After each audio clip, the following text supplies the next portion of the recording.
Hey, welcome back. This is Matt Groll, Vista Homes. Thanks for joining our weekly video we're making today. So last week we talked about the underground of a home, where we run the plumbing and all the things that happen underneath your house, the floor of your home. Today we're going to talk about the actual putting the floor in, the concrete, and the preparation necessary for that. So there's a lot going on underneath that concrete, as you learned last week. But as far as making sure the concrete's going to set well, there's some things we need to take care of. First of all, any undisturbed soil we call virgin earth. As long as it's undisturbed, then we can go ahead and just put our compacted material on top of that and pour concrete. If we have disturbed it, we need to remove it and then bring material in.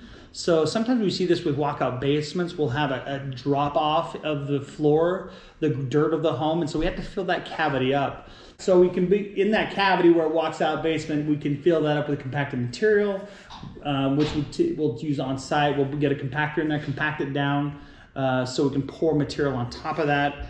The other thing is we can use gravel. So gravel works as well. It's just not as cheap as dirt that you may have on site. So if we had to bring in gravel to fill these voids up, it can be quite expensive. But gravel is nice because it self-compacts. It's a nice tight material, and it's something you can pour concrete on with high assurance you're not going to have any issues.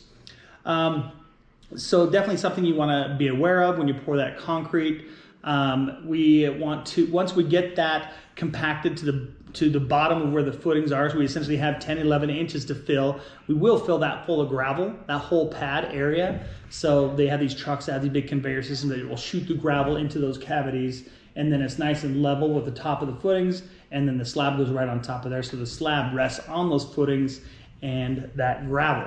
So that's kind of how we do it. So when we pour the basement of a home, we will have, typically it's all perfectly flat, so we'll chalk line the perimeter of the basement, and we'll pour to that line. Only in areas where we have drains. So typically in a mechanical room, we'll have a drain. So if your furnace blows up, hot water heater blows up, water will go down there instead of fill your basement up with water. So it will be all flat, and right where that drain is, it'll kind of dip down into that drain just so the water can be removed out of the house. Also, sometimes below that concrete, the quick thought here is if you do have underground heating, so we have all those tubes in there, so you got to set all those tubes out before you pour the concrete. That's something you may have to do, as well as HVAC. If you have underground HVAC, so these heat registers that go, lines that go below the concrete, we will then set those in there. And by code, every union of that HVAC system has to be cast around concrete before you put the floor in, so it's an extra step, extra cost. But if people, some people like to have the heat in the floor, whether it be the ducting and or the actual heating element itself.